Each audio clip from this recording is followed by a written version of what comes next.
poétique. Tout mouvement répété se fait selon un rythme, le repos alternant avec l'effort et régulièrement dans un travail que l'on sait faire et qui doit durer longtemps. Surtout l'action en commun veut un rythme parlé ou chanté qui enferme toujours un temps de repos après l'effort et un temps d'avertissement ou demi-fort qui précède le temps fort. On peut le constater dès qu'il s'agit de tirer sur un câble, et le forgeron suit une règle du même genre et divise le temps selon la même loi, afin que l'aide qui présente le fer ne soit point surpris. Ainsi est née l'âme de la musique, mais nous ne traitons pour le moment que de la poésie. Et certes, il y a bien un rythme dans les vers, mais je le vois assez différent du rythme musical. Il faut dire en quoi, en nous bornant aux vers français, car parler seulement de ce que l'on connaît bien, c'est le moyen d'expliquer encore beaucoup d'autres choses.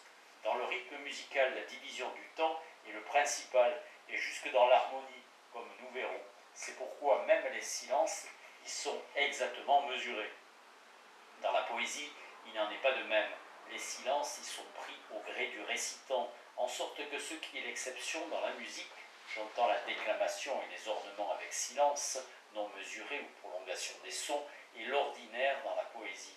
Par exemple, quand on récite des alexandrins, il est indifférent qu'on les coupe en 2, 3 ou 4 tronçons et que l'on prenne un temps pourvu qu'ils ne soient pas démesurés. Toutefois, il faut toujours que le compte des syllabes soit sensible à l'oreille.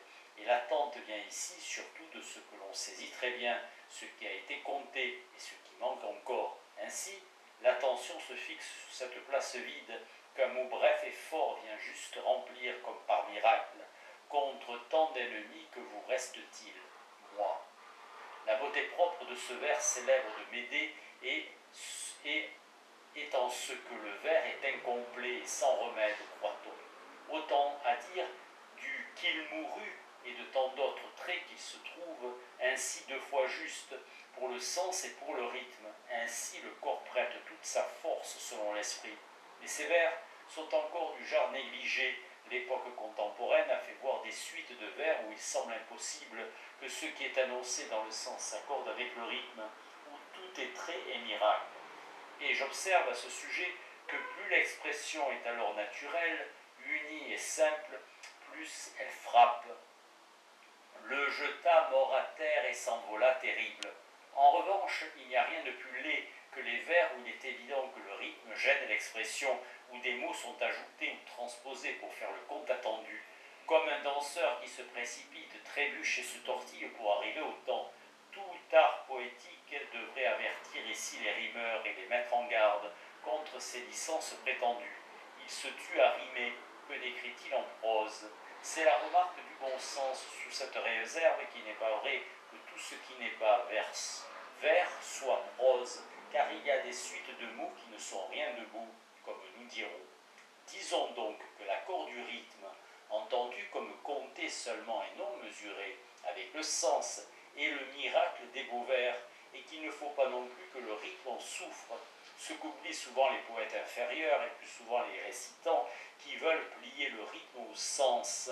Et dans la poésie légère, il s'en faut bien qu'un rythme qui imite le sens aux dépens de la loi rythmique soit pour cela plus beau, comme si par exemple l'on fait un tout petit vers pour dire une toute petite chose, au lieu que si le rythme exprime la chose à sa manière, tout en affirmant son pas variable et comme mécanique, il naît de cette rencontre des effets d'une grandeur religieuse, comme si la nature invariable affirmait notre libre arbitre. C'est le secret royal. Son pas invariable. Toujours est-il que ce rythme par lui-même évoque une assemblée d'hommes en marche, un concert, une solennité. L'humain, déjà détaché de nous par la règle des sons et de l'accent, prend vie et mouvement par le rythme. Ainsi la poésie est pour une foule toujours, et aussitôt que le poète a fait un beau vers, la gloire lui revient comme un écho. Un bon récitant s'acclame. C'est pourquoi un beau poème se suffit à lui-même et ne demande jamais approbation. Aussi la flatterie et la timidité en vers ne se conçoivent point, ni l'envie de plaire. Cette nuance limite déjà les thèmes du vrai poète. De la rime, qui est propre à nous, il y a la même chose à dire, c'est à savoir qu'elle ne doit pas céder au sens. ni le sens à elle, mais c'est l'accord d'une belle rime et d'un beau sens qui plaît, au lieu que tout ce qui sent la peine, ou demande grâce et l'est, ou demande grâce et l'est. Disons aussi que la rime aide à compter et même à entendre. Et pour finir, disons que ces difficultés sont pour réagir contre la vulgarité qui, au lieu de choisir, essaie et puis corrige, au besoin par l'argot, l'intonation et le geste. Le vrai privilège de la poésie est que ces moyens de fortune n'y sont pas permis. De là vient que des poètes estimables écrivent platement dès qu'ils s'essaient à la prose. C'est qu'ils écrivent alors ce qui leur vient, et le médiocre vient tout de suite. De l'épique, la position du poète étant de regarder de haut, comme on l'a dit, et même de se retirer de toute chose et de ses propres douleurs et d'en faire des objets, toute poésie tend naturellement au sublime par cette puissance au-dessus de tout. Il n'y a donc point de poésie badine. Et le beau mot de poète, qui signifie créateur, exprime bien cette puissance de mettre en ordre et comme en objet ce qui est sauvagerie, terreur, désespoir. En partant de cette idée, il n'est pas impossible de développer selon un ordre les trois genres principaux, mais que le lecteur ne demande point de preuve. L'énumération se prouve par l'impossibilité de faire mieux, et au surplus, toute idée est vraie par ce qu'elle explique. Soyons donc poètes de la poésie aussi si nous pouvons. L'âge, le changement de tout, la fragilité, le souvenir, les ruines, la mort sont et seront toujours les thèmes de toute poésie. Et l'on peut remarquer que plus le thème est propre à jeter le poète dans le désordre et le désespoir, plus aussi le poète recherche un rythme solide et en quelque sorte des cordes appropriées à l'effort. Or, le mouvement humain le plus direct et le plus étonnant contre la plus grande peur, c'est la guerre sans contredit. Le combattant en marche écrit le premier poème et le plus ancien, et l'épopée est d'abord une action en commun. La plus difficile de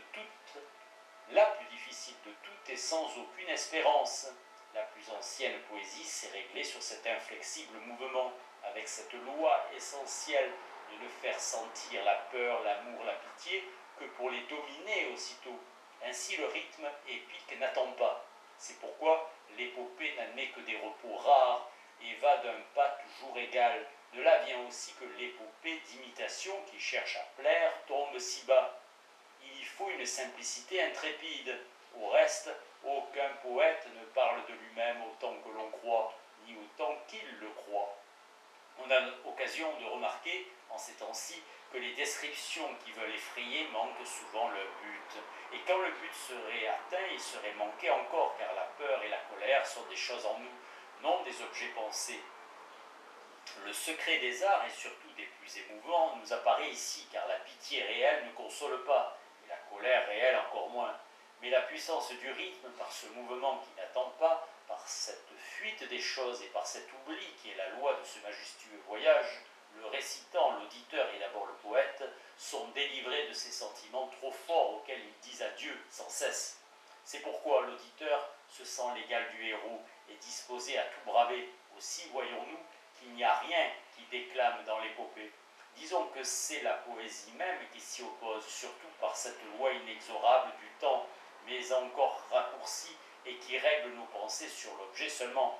Toutefois, le lecteur, j'entends celui qui connaît l'épopée par les yeux, n'est point soumis à cette loi-là, à moins qu'il ne récite pour lui, et par là, il se trouve mal disposé à comprendre cet art dépouillé, ses comparaisons simples, ses contours nets, ses touches monotones, ses répétitions, et cette discrétion jointe enfin la sobriété homérique, car c'est autre chose de s'arrêter et d'interroger ces choses qui ne veulent pas répondre, et autre chose de les voir passer, de les attendre, de les retrouver un moment, faute de quoi le sentiment royal échappe tout à fait.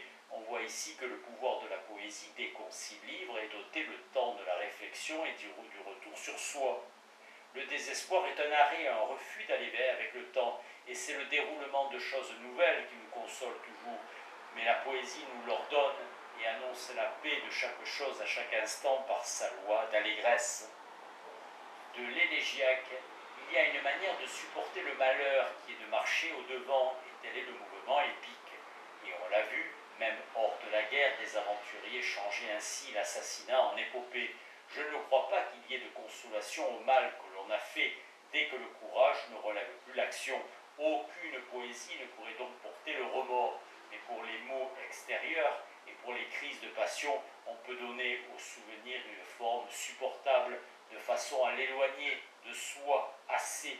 À quoi le temps nous aide, et les perspectives du souvenir ont par elles-mêmes quelque chose d'esthétique, surtout par cette marche universelle du temps où nos malheurs trouvent enfin leur juste place. Ce changement de toute chose est le thème principal de l'élégie. C'est pourquoi les âges, les saisons, les vols des oiseaux migrateurs, les jours, les heures entrent si naturellement dans le poème élégiaque. Mais il faut saisir les nuances entre l'épique, l'élégiaque et le contemplatif. Le poète se jette dans l'épique comme on fait ses héros, il se laisse porter, il s'oublie. Et l'autre poète reste au bord de l'élégie. S'il y tombait, il s'y trouverait seul, sans secours et misérable. Aussi la lamentation n'est point belle, c'est la consolation qui est belle dans le souvenir. Et il est vrai que le cours du temps et toutes les choses qui le figurent sont ici nos secours. Ainsi la nature est présente et témoin. Toutefois nos peines y sont l'objet principal, toujours contenu par la mesure et le ton, et entièrement purifié du rock accent personnel. Au lieu que dans le contemplatif, le poète se tient au-dessus de toute peine par la considération de l'ordre des choses. Il y a donc trois moments ou trois âges, l'épique est jeune ou rajeuni, l'élégie est convenable à l'âge mûr ou mûrissant, le contemplatif est une vieillesse au moins d'un moment, mais forte, c'est l'épopée du sage. L'élégiaque est moins étendu que l'épique, ce n'est plus cette course à la mort, le mouvement en est retenu et prudent, mais il ne se prête pas au silence, car les peines reviendraient en désordre. Il faut donc que le rythme nous appelle, et d'autant plus impérieusement que les images nous touchent de plus près. Il y aurait donc trois parties dans une élégie bien faite. Le commencement serait destiné à assurer le rythme et à nous le rendre familier. Ensuite, le souvenir se montrerait à très bref et sobre, sans aucune licence à l'égard de la loi. En ce difficile passage se fixent les sentiments humains supportables, et il est très vrai qu'on y apprend à être triste, car il est assez clair que l'enfant ne sait que crier comme un fou. Quant à la terminaison, elle touche au contemplatif toujours, les choses y reviennent. Un vrai poète règle toujours son rythme sur le sentiment, mais non pas, comme on le dit quelquefois, de façon que le rythme cède ou se déforme. Tout au contraire, la forme poétique résiste sans cesse au mouvement animal. Ainsi, l'émotion et le rythme s'affirment en même temps et grandissent ensemble, l'esprit dominant toujours comme un bon navire sur la vague. C'est pourquoi le relâchement, les licences, les redites et enfin toutes les négligences d'écriture sont moins permises que jamais au moment où les peines nous accrochent encore et nous retiendraient. La force des sentiments vient ici non de notre faiblesse, mais plutôt d'une autre force qui nous relève et nous porte, car le regard est vers le passé, mais le mouvement est vers l'avenir, comme le rythme nous l'ordonne, et cela touche au sublime, si passant à côté d'une peine trop vive, nous suivons pourtant le poète. Du contemplatif. Le poète contemplatif se perd dans l'objet comme l'épique, mais son mouvement est moins pressant, il admet mieux les pauses et les morceaux courts. Le rythme y est peut-être assez varié, la composition moins rigoureuse, car la contemplation suppose des peines affaiblies déjà par le temps et un bon équilibre. Il n'est pas temps d'expliquer en quel sens les choses de la nature peuvent être dites belles. Ici, c'est la poésie qui est belle, et son rythme embellit toute chose, mais toujours sous la condition que le rythme ne cède pas, ce qui suppose une description des choses serrée et tout à fait simple. On peut remarquer deux défauts dans les mauvais poèmes descriptifs. D'abord, l'expression y est peu naturelle, évidemment gênée par la loi du rythme, presque toujours allongée et redondante, comme si la concordance du discours et du rythme était plusieurs fois manquée. Et d'un autre côté, le rythme manque du ressort et de silence. Il n'est presque toujours que la forme de l'épopée, mais sans le mouvement héroïque. Aussi, rien n'appelle le lecteur, et c'est lui qui traîne l'œuvre. Les mouvements de l'élégiaque peuvent se rencontrer dans le contemplatif, mais à titre d'épisode. Il faut bien remarquer que dans les poèmes descriptifs les plus puissants, le dessin est simple et serré, sans aucune parole qui évoque les passions. C'est l'accord du rythme avec cet objet sans vêtement humain qui fait que la chose nous est comme présente un court moment. On remarquera la force et la solidité de ces images instantanées. C'est bien ainsi que l'imagination nous les offre par éclairs. Par exemple, un promontoire, un orage, de grands arbres. Mais dans la rêverie paresseuse, ces choses n'ont point de corps. L'attention, dès qu'elle s'y porte, les fait évanouir, comme dans la légende. Orphée est condamné à ne jamais revoir Eurydice, parce qu'il a regardé. Ce vieux mythe exprime bien la loi du rythme qui ramène ainsi et entraîne de belles images du fond des abîmes, mais toujours derrière lui et sans s'arrêter jamais. Ainsi le mouvement poétique est comme une ruse du conteur qui détourne de soumettre à l'épreuve de l'attention ces images sans corps. Quand le langage mesuré nous porte aussitôt d'une image à l'autre, l'attention n'y donne qu'un regard, et ce n'est que par souvenir et regret heureux qu'on les tient. C'est ce qui fait dire qu'un grand poète évoque les choses. À dire vrai, il modère plutôt cette puissance diabolique, surtout bavarde, qui déforme déjà les choses réelles, voyant des animaux dans les nuages et toujours dans la chose autre chose que l'on n'attend point et qui déforme encore bien plus les images fugitives, comme la conversation oisive me fait voir assez. C'est pourquoi le poème nous assure d'une conversation suivie avec nous-mêmes.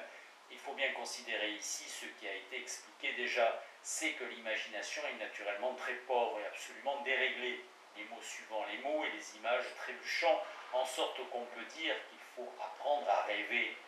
L'ennui vient sans doute souvent de ce que l'on est impuissant à conduire sa pensée dès que les calculs du métier ne la portent plus. Le délire que l'on remarque dans les opinions improvisées montre à plein la stérilité de l'imagination sans règle, et je comprends que l'on préfère le jeu de cartes. La contemplation poétique est naturellement religieuse, car d'un côté la sérénité et la résignation y est toujours, et de l'autre le rythme nous entraîne, si l'on peut dire, à l'acceptation de l'ordre. Et le poète est comme un dieu qui pose au lieu de prouver. Cette majesté se reconnaît en toutes les belles œuvres, car on ne pense même pas à vouloir qu'elle soit autrement. Mais le moyen propre au poète évocateur de choses, c'est ce mouvement assuré qui nous détourne du raisonnement critique. Le jugement s'exerce seul, ici par éclair, et cette puissance de redonner des rêves et de leur donner corps va jusqu'au sublime, dès que les choses rêvées sont grandes, désolées, terribles, c'est-à-dire près du désordre et de l'épouvante.